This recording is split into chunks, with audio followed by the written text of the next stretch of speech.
Hey everyone, I'm Kate Kennedy and I'm here with day 67 of 100 Days of Kane, PA. And the creative playground is such a big part of Kane. Mayor Brandy Schimpf mentioned it early on in the 100-day series, but we thought because of how significant it is to us, we would spend a whole day sharing stories just about the creative playground. So today, Randy Durante is going to share the story of when it was built and about how he was involved in helping to maintain it over this past weekend. So I'm gonna go ahead and flip around. And we're gonna walk on over. Say hello, Randy, how are you? Hi, Kate, how are you doing today? I'm good. Hey, thank you so much for taking time with us today to talk about this treasure right here in Kane, Pennsylvania, the Creative Playground. Welcome. Thank you. Yeah, before we begin though, let's talk about, you weren't born in Kane, but you did move here as an adult, right? What year? Yes, I moved here in 1978. Okay, and what were you doing at that time? What was your job? Well, my father was a building contractor, and he taught me some of the building trades, and I worked for him right before I moved to Kane. Specifically, I was a bricklayer and mason. I did that type of work in the building trades.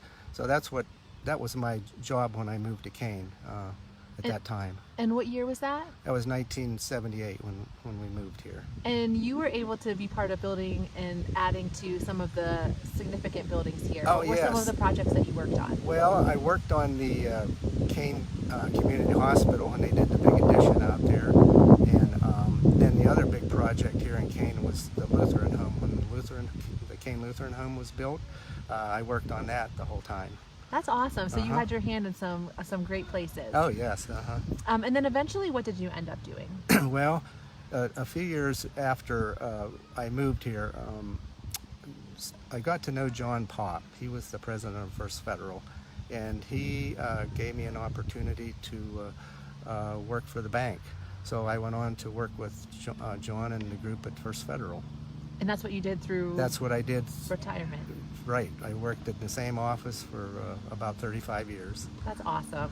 Well, we're glad you came. We're glad you stayed. What neighborhood did you move into when you first got here? Well, when we first came to Kane, we bought a house on Pennsylvania Avenue, and that was a great neighborhood to live in. There were a lot of great people that lived on Pennsylvania. Beside us, we had Hugh and Betsy Rich. On the other side of the street, we had Wayne Chapman and Ann Chapman. Steve Perry lived over on the other side of the street. Up a few houses was Tom Cicchetti and Daylene. They lived up there. And we also had Larry and Becky McNeil across the street. And then even up at the end of Pennsylvania, Dick Carney and his wife Ann lived, and Tim Holt and his wife lived across from them. Yeah, what a great neighborhood. And you were right between the schools, so it was an ideal place to raise a family. Definitely, yeah. Awesome. Do you have any stories about your neighborhood that you moved into? Well, yeah, I have one kind of little short, funny story. When we lived on Pennsylvania Avenue, we didn't have to worry about keeping our doors locked back in those days. So one morning, it was early in the morning, maybe around 8 o'clock, I'm laying in bed on the second floor, and I don't know what caused me to open my eyes. I heard a little noise, and I looked. At the foot of my bed stood two little innocent children, which weren't mine. Neighborhood kids, though. They were neighborhood kids. And it startled me, but my eyes were as big as theirs at the time. And I said, "Okay, kids, what's going on?" And they said, "Oh, we were just stopping to see if you might have any chewing gum." Well, they must have felt real comfortable with you guys. I think they did. But I said, "Sure, I think I have some. Just go on downstairs and I'll be down in a minute." So I got their chewing gum and they went on their way, but I guess we were their first stop. That's really funny. Well, I'm glad you could help them out. We sort of had an open door policy back in those days. That's awesome. I love that story. And one of the things that you got involved in was building the creative playground that is still standing 31 years later. So yeah, definitely. Would you go ahead and share some of your stories and memories about that? Sure. Well, I guess, at the start of the playground, of course, I don't want to take credit for the planning and organization at the beginning, because that was all done by a group of great volunteers from Kane. There were like 3 phases to this project: the design phase, the organization phase, and then the work phase. I was only involved in the work phase. Who was the person that brought it? I mean, it went before Borough, right? Yes, like, it who did. was the person that kind of headed Well, that? if anybody from Canaan recalls the name Mike McCoy, he was one of the original guys that brought the idea. But I think talking to Dick Bly, Dick was involved too, and maybe a couple other people. But I think it was Mike that actually brought the idea to the Borough Council about a wooden playground. He had seen one, I think, up in Ellicottville, maybe somewhere else, and I know Dick had seen one elsewhere as well. So they knew what they were all about, the playgrounds. So that's awesome. So they brought it to Borough, it was approved, and then all of the planning and designing and actually building took place after that. That's correct. Yeah, the committees were formed. There was a whole year of work before the actual project began. The working part of the playground. Yeah, it was a lot of work that had to be done ahead of time. The planning, the fundraising, organizing all the committees, figuring out who was going to be in charge of getting all the materials. I mean, they had committees for pretty much everything, during for the work part of it. So. And how much did it cost to build this? Well, I don't know the actual cost, but I know the goal when they did the fundraising was about $50,000, and they did meet their goal in fundraising, which was amazing. They had a few grants that they were able to obtain, plus they solicited a lot of money from the local companies, the local corporations, the retail shops, and a lot of individuals contributed money as well. The kids got involved in fundraising, doing activities. The PTO was involved in it. Darcy Williamson, who is Darcy Williamson DeFazio now, is Brandy Schimp's mother.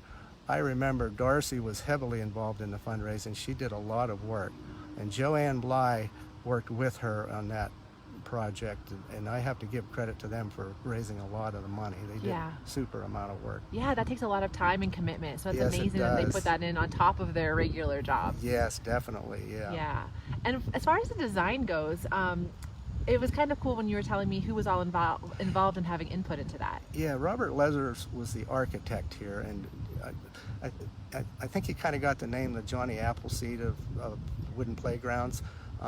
He was from Ithaca, New York, and he actually, the design part of the playground, he actually came and met with the students to get ideas from them as to what they wanted in their own playground. I think the teachers were involved too in that as well. That's so neat. So the elementary school students got to had a say in what went into the playground. How special! So there's a great investment from them since the very beginning. Definitely, yeah. Were there any other pieces that went into the design or the planning that you can think of before the actual building began? Well, I think the committees had to really get together and give it serious thought as to what they were going to do. They had to recruit volunteers, and I think Julie Cleland and Mary Riding were involved in the recruitment. They had a food committee that had to be organized and ready to go for food for the workers. I think maybe Jody Larson was involved in some of the material purchasing. There was a tool committee. Mike McCoy was in charge of the tool committee. I remember he made everybody, there were a lot of donated tools for this project, and he made everybody put their names and phone numbers on the tools, and he kept them in a locked up trailer every night after the workers were done. Oh wow. That takes a lot of organization. Yeah, he was a stickler for details. That's awesome. Yeah. The child care too, there was a child care committee, and Christy Darr was in charge of that, because families would come here and they would drop their kids off at child care while the families would work on the project. That's awesome. Yeah. That's amazing. Yeah, so it really took the whole community to make this happen. Yes. Where was the child care held? It was over at the Elks. Okay, as right I across remember. the street there. Yeah.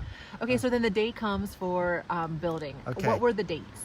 Well, the dates of the building were, as I recall, September 14th, 1988 through September 18th, and that was a Wednesday through a Sunday. Every day from 7:30 to 5:30, the work days were scheduled. And volunteers, the first day or two, not quite as many volunteers were needed because they did some of the support posts and the framework those days, but they still need a lot of people for that. But the majority of the workers came like this third, fourth, and fifth day when the majority of the work had to be put or done during the project. And where you work, they let you go. Oh yes, John Pop allowed us to put together a team at the bank, and Darcy and Joanne were part of the team, and we were excited about coming down here and working. We got a day off too. Yeah, and really got to make a contribution to the community in that way too. Definitely. And I know there were kids in childcare, but were kids involved also in the construction? Oh yes, yeah. There were a lot of kids working here doing different projects. One of the projects they had was to put soap on the screws, so when the guys would drill the boards, the screws would go into the wood easier. And then I think another project they had was scrubbing off the tires, so they were nice and clean and they could be sealed afterwards. So those are some of the things. But you know, you didn't have to have a skill to work here. You could come here and work, and you were given a task, whether it be you know, just holding a board for somebody, or you know, raking gravel, or doing simple tasks, but they were necessary tasks. So, that's really awesome. So anyone could come, yes, regardless of what their skill level or experience was. Exactly. There were building trades guys here. There were stay-at-home moms here. There were professionals here, teachers, factory workers, you name it. They were all here. Everyone came together. Everyone came together. Before this was built, was there anything in this location? No, there was nothing here, just vacant. So right now, I mean, we'll take a walk around in Sure. a minute, but you can see how much space this takes up. Yes. And it was just this empty space that now, for 31 years, there's been this really cool park. Yes, definitely. And I know in reading in some of the articles about the playgrounds, a lot of them, if they're not maintained, they may only last 30 years, but when they're maintained, they can last a long time. And speaking of that, just this past weekend, CARE, the Revitalization Committee here in Kane, put on a project to stain and paint Yes. the park. Uh-huh. And you were part of that as well. Yes. What was that like for you 31 years later? That was wonderful. It reminded me of the days of work when we did the construction of the playground, because everybody came together and we worked hard at staining the playground. And the first day was a little bit shaky because we weren't sure if we were going to get it done in 2 days. But the next day, a lot more people showed up, and we were able to, you know, get it done. And that's how it goes around here. I know. People show up and things get done. And then the cool thing about that was you had mentioned Brandy and her mom. So like Yes. her mom helped build it. Yes. And I know Brandy was here with her kids. Yes. And they are now contributing to Yeah. making it. And that was true for a lot of different people Oh, definitely, over yeah. this weekend. So I think that's awesome to have generations investing in it. Yeah, and I know Brandy's dad was also here working, Tom. I know that he did a lot of work in the playground too. So, but my kids have enjoyed this when they were younger. They enjoyed this playground so much. They were here all the time, and we had a fresh air girl stay with us for 4 different summers, and that was the first thing she wanted to do when she got to Kane, come to the playground and play. That's so cool. So the Fresh Air Kids, which we heard about from Jerry Yes, Milliron. yes. So you had a girl was it from the Bronx as well? No, she was from Brooklyn, New York. She was from Brooklyn. Uh-huh, And she New York came to City. stay with you for 4 summers. 4 summers, yeah. And the Creative Playground was always her first stop, Yes, huh? it was. First time she ever saw a deer when she came to Kane. Yeah. Oh, well, there's plenty of those around here. Yeah, so are you still in touch with her? Yeah, she came back to visit last summer. Uh-huh. That's so Her and cool. her friend came back. They drove their own car back this time, so. Well, they'll have to come back now and see it painted Yeah, and stained. definitely, yeah. Well, that's awesome. And then you had mentioned something I didn't know about, which was a time capsule. Yes, there was a time capsule planted in the ground at the very end of the project, and I know John Cleland was involved in placing that time capsule. I don't know whether they want to disclose where it is, but it was put into the ground, and the question came up as to whether we should know when the time comes to remove the capsule, but I don't have a clear answer on that one. We may have to find that out from someone else. So. Yeah, well, if anyone knows when the time capsule is supposed to be open, Uh-huh. post or comment or call and let us know, because that Yes. is interesting. Or we'll ask Judge Cleland maybe. Uh-huh. That's so cool. What was in Yeah. it Oh, a lot of articles from Kane, different things from around the community. from that time, from Yes, from 1988? the time period, yes. The kids even put things in there too. How So, special. Oh, that's so cool. Oh, I can't wait for that time to come to open that up. yeah, that's going to be fun. Yeah. Well, hey, is there anything else that you want to share before we walk around about the building of the playground or maintaining of it, or memories you have? Well, I think I was talking to you before. When I worked at the Lutheran home, it was July 3rd, I remember it. It was the early 80s. It was July 3rd. And I remember being so cold that day. I had a Carhartt coat on and I had a pair of gloves on. And I just happened to look up in the sky. I think the temps were in the 30s that day. I happened to look up in the sky and I saw snowflakes coming down on the day before the 4th of July. And I knew right then why we were called the Icebox. But it didn't keep you from leaving, or No. it kept you here. You still stayed Definitely. despite the cold Oh, weather. yeah, I wouldn't have wanted to leave, so. Yeah, and then we get some really nice summers like this We summer do. too. Yes, we do. Awesome. Well, I'm so glad that you stayed, and not only did you stay, but you really invested in the community, Randy. So Yeah. thank you for Oh, that, thank and you. for the stories that you shared today. Would you like to take a walk around? And, Sure. Do you and- want to see a picture of some of the people Sure, that yeah, work here? absolutely. Yeah, I do have a picture. And I know Jim Lenaway's video, he created a beautiful video that everybody has to watch. I think it's worthwhile watching. It's going to show the project from start to finish, in the 5 days of work.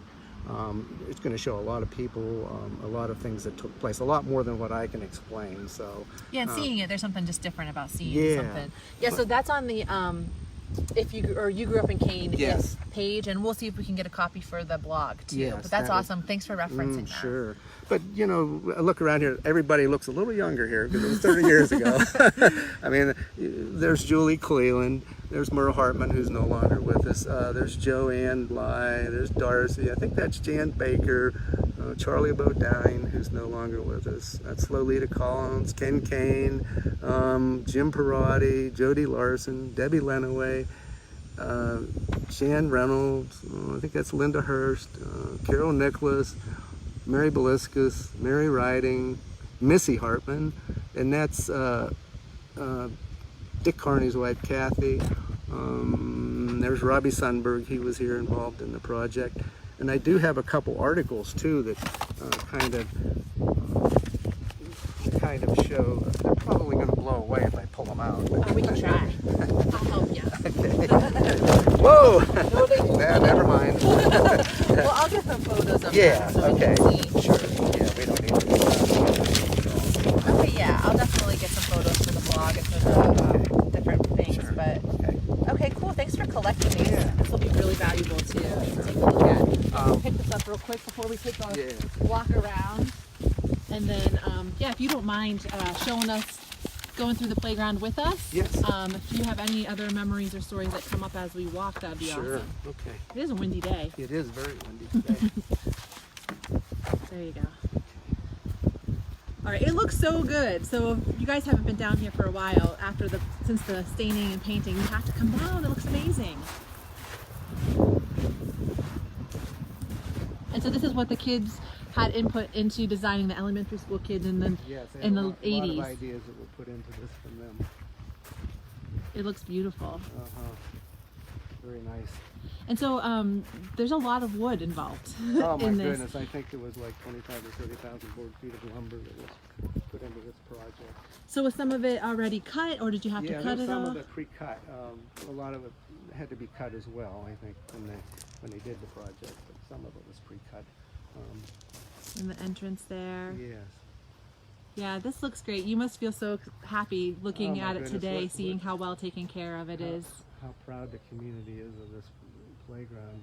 I would be willing to bet that every family in here, their children has played on this playground Yeah. at one time or another. I think so. Yeah. Well, this is awesome. Is there anything else that you want to say or share or talk about before we wrap up Well, today? I was thinking about this the other day, and I think sometimes people take for granted what we really have here. Mm-hmm. I mean, when you think about it, for a community our size, as small as we are, we have a great local hospital to take care of our medical needs and emergency needs. We have a beautiful residential care center here. This park is amazing. I mean, a central park where everybody can walk to, with a playground like this and tennis courts and basketball courts and pavilions. We have that. We have a great school system. We have a golf course right out the road. We have the Allegheny Reservoir, not far away from here.